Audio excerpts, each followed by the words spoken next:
നമസ്കാരം, എല്ലാവർക്കും പുതിയൊരു വീഡിയോയിലേക്ക് സ്വാഗതം. എയിംസിൽ BSc നേഴ്സിംഗിൻ്റെ കൗൺസിലിങ്ങിന് വേണ്ടി കോളേജ് ഓപ്ഷനുകൾ എങ്ങനെയാണ് ഫില്ല് ചെയ്യുന്നത് എന്നതിനെക്കുറിച്ചാണ് ഈ വീഡിയോ. എയിംസിൻ്റെ വെബ്സൈറ്റിൽ അക്കാഡമിക് കോഴ്സസ് എന്നുള്ള ഓപ്ഷനിൽ ക്ലിക്ക് ചെയ്യുക. അപ്പോൾ ഇതുപോലെ ഒരു പേജ് ഓപ്പൺ ആകും. അതിൽ BSc ഓണേഴ്സ് എന്നുള്ള ഭാഗത്ത് ക്ലിക്ക് ചെയ്യുക. അപ്പോൾ ഓപ്പൺ ആകുന്ന ഈ പേജിൽ പ്രൊസീഡ് എന്നുള്ള ഐക്കണിൽ ക്ലിക്ക് ചെയ്യുക. അപ്പോൾ ഓപ്പൺ ആകുന്ന ഈ പേജിൽ ഫൈനൽ കൺഫർമേഷൻ എന്നുള്ളതിൽ നിങ്ങളുടെ രജിസ്ട്രേഷൻ ID, RUC കോഡ്, പാസ്വേഡും ക്യാപ്ചയും കൊടുത്ത് ലോഗിൻ ചെയ്യണം. അപ്പോൾ നിങ്ങളുടെ പ്രൊഫൈൽ പേജാണ് ഓപ്പൺ ആകുന്നത്. പ്രൊഫൈൽ പേജിൽ ലെഫ്റ്റ് സൈഡിലായിട്ട് BSc നേഴ്സിംഗിൻ്റെ റിസൾട്ടിൻ്റെ നോട്ടിഫിക്കേഷൻ വന്ന സ്ഥലത്ത് തന്നെ BSc നേഴ്സിംഗ് കൗൺസിലിംഗ് എന്ന് കാണാം. അതിൽ ക്ലിക്ക് ചെയ്യുക. അപ്പോൾ ഇതുപോലെ ഒരു പേജാണ് ഓപ്പൺ ആകുന്നത്.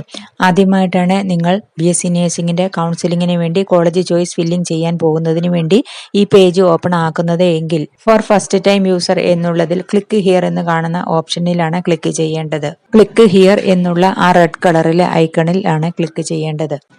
ആദ്യമായിട്ടല്ല, നിങ്ങൾ വീണ്ടും ഈ പേജ് ഓപ്പൺ ആക്കുന്നതാണ് എങ്കിൽ രജിസ്ട്രേഷൻ IDയും അല്ലെങ്കിൽ ഇമെയിൽ IDയും കൊടുത്ത് നിങ്ങൾക്ക് ലഭിച്ചിട്ടുള്ള പാസ്വേഡും കൊടുത്ത് ലോഗിൻ ചെയ്താൽ മതി. എന്നാൽ ആദ്യമായിട്ട് ഈ പേജ് ഓപ്പൺ ആക്കുന്നവർ ക്ലിക്ക് ഹിയർ എന്നുള്ള ഭാഗത്ത് ക്ലിക്ക് ചെയ്യുക. അപ്പോൾ ഇതുപോലെ ഒരു പേജ് ഓപ്പൺ ആകും. അതിൽ നിങ്ങളുടെ രജിസ്ട്രേഷൻ ID അല്ലെങ്കിൽ ഇമെയിൽ ID ഏതെങ്കിലും ഒന്ന് കൊടുത്തതിന് ശേഷം അതിലുള്ള ഗെറ്റ് പാസ്വേഡ് എന്ന ഓപ്ഷനിൽ ക്ലിക്ക് ചെയ്യണം. അപ്പോൾ നിങ്ങൾ കൊടുത്തിട്ടുള്ള നിങ്ങളുടെ രജിസ്റ്റേർഡ് ഇമെയിൽ IDയിലേക്ക് ഒരു പാസ്വേഡ് വരും. അതിനുശേഷം ഇവിടെയുള്ള ഗോ ബാക്ക് ടു ലോഗിൻ എന്നുള്ള ഓപ്ഷനിൽ ക്ലിക്ക് ചെയ്യണം.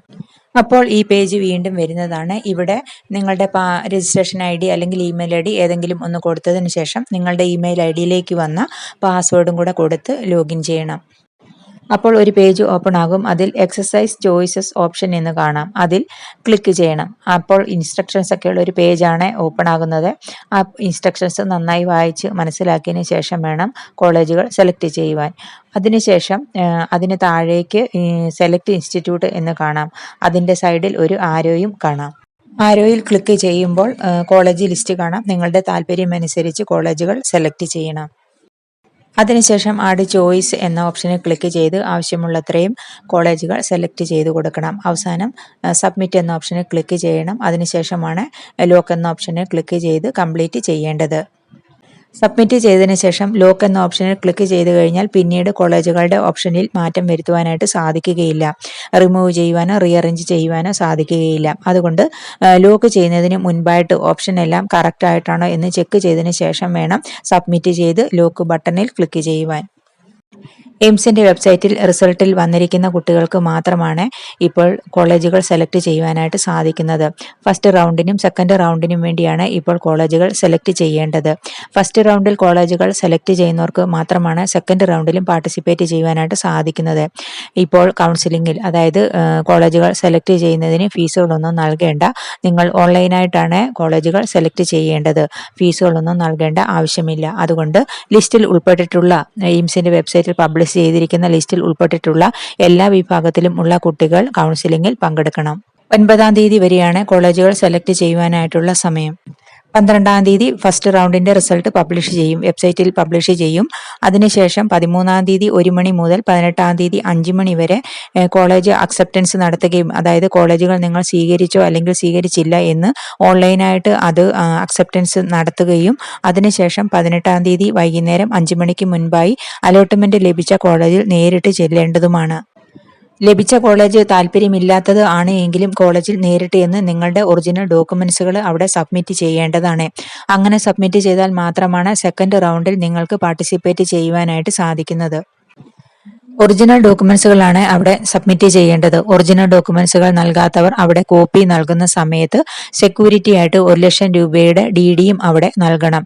അതിനുശേഷം സെക്കൻഡ് അലോട്ട്മെന്റിൽ പങ്കെടുക്കുമ്പോൾ ഒരു കോളേജ് പുതിയതായിട്ട് ലഭിച്ചാൽ നിങ്ങൾ ഫസ്റ്റ് റൗണ്ടിൽ ലഭിച്ച കോളേജിൽ ചെന്ന് നിങ്ങളുടെ ഡോക്യുമെന്റ്സുകളൊക്കെ കളക്ട് ചെയ്തതിന് ശേഷം സെക്കൻഡ് റൗണ്ടിൽ ലഭിക്കുന്ന കോളേജിൽ അത് നൽകുകയും കോളേജിൽ ജോയിൻ ചെയ്യുകയും ചെയ്യേണ്ടതാണ്.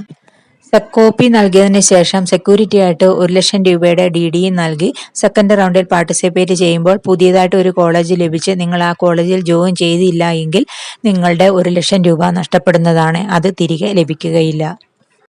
ഫസ്റ്റ് റൗണ്ടിൽ ലഭിക്കുന്ന കോളേജ് നിങ്ങൾക്ക് താല്പര്യമുള്ളതാണ് എങ്കിൽ ആ കോളേജിൽ കണ്ടിന്യൂ ചെയ്യാനാണ് നിങ്ങൾക്ക് താല്പര്യമെങ്കിൽ ഓൺലൈനായിട്ട് അത് അക്സെപ്റ്റ് ചെയ്യുകയും അതിനുശേഷം 13-ാം തീയതി മുതൽ 18-ാം തീയതി വൈകുന്നേരം 5 മണിക്ക് മുൻപായി ആ കോളേജിൽ നേരിട്ട് നിന്ന് നിങ്ങളുടെ ഡോക്യുമെന്റ്സുകളൊക്കെ സബ്മിറ്റ് ചെയ്ത് ജോയിൻ ചെയ്യണം.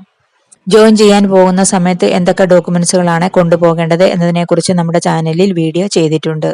സെലക്ഷൻ ലഭിക്കുന്നവർക്ക് സെലക്ഷൻ ലഭിക്കുന്ന കോളേജിൽ വെച്ച് തന്നെ മെഡിക്കൽ ചെക്കപ്പ് ഉണ്ടായിരിക്കുന്നതാണ്. അതുകൊണ്ട് ജോയിൻ ചെയ്യാനായിട്ട് പോകുന്ന സമയത്ത് അതിൻ്റെ ഡീറ്റെയിൽസ് ഒക്കെ മെഡിക്കൽ ചെക്കപ്പിൻ്റെയും മറ്റുള്ള കാര്യങ്ങളുമൊക്കെ വിശദമായി ചോദിച്ച് മനസ്സിലാക്കിയതിന് ശേഷം കോളേജുമായി കോൺടാക്ട് ചെയ്ത് എല്ലാ കാര്യങ്ങളും വിശദമായി മനസ്സിലാക്കി മെഡിക്കൽ ചെക്കപ്പ്, കോളേജ് ജോയിനിങ് തുടങ്ങിയ പ്രൊസീജിയറുകൾ നടത്തുന്നതിന് എത്ര സമയമെടുക്കുമെന്ന് കോളേജുമായി കോൺടാക്ട് ചെയ്ത് ചോദിച്ച് മനസ്സിലാക്കിയതിന് ശേഷം അതിനു വേണ്ടിയുള്ള തയ്യാറെടുപ്പുകളോടുകൂടി വേണം അവിടേക്ക് പോകുവാൻ. എയിംസിൻ്റെ വെബ്സൈറ്റിൽ പബ്ലിഷ് ചെയ്തിരിക്കുന്ന ലിസ്റ്റിൽ വന്നിട്ടുള്ള എല്ലാ കുട്ടികളും തീർച്ചയായിട്ടും കൗൺസിലിങ്ങിൽ പങ്കെടുക്കണം. വീഡിയോ എല്ലാവർക്കും ഇഷ്ടപ്പെട്ടു എന്ന് വിചാരിക്കുന്നു. അടുത്ത ഒരു വീഡിയോ ആയിട്ട് വരുന്നത് വരെ ബൈ.